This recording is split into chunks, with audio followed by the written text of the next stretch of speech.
Kim at Janine nagharap sa Showtime. Trending ang paghaharap ng kaloka-like sa Showtime ng aktres na si Janine Gutierrez at host na si Kim Chiu. Dahil dito ay muling pinag-usapan ng mga Marisol ang di umano'y pagdidelete ni Janine Gutierrez ng lahat ng mga photo nila ni Paolo Avellino sa Instagram. Ito ay ayon na rin sa naging obserbasyon ng mga nagmamalditang tila in-stalk ang aktres.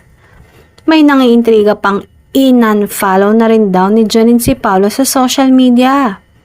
Nang tingnan naman ang Instagram ni Janine, naroon pa din ang manakanakang litrato nila ng dating ka-love team.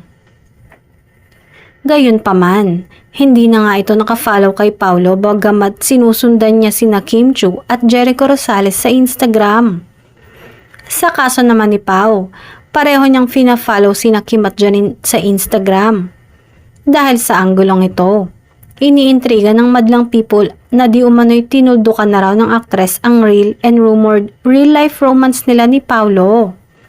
May nag-issue pang isinuko na umano ni Janine si Pao kay Kim na ngayon ay nachichikang may relasyon na. Ito naman ang ilang hirit ng netizens. End of Paunin era. Suko na siya sa Chinita Princess, wagi na si Kimi kay Pao. Bakit may pa-unfollow pa pero si Kim di niya in-unfollow? Siguro tanggap na niya that Kim Pao is in and Paunin is out.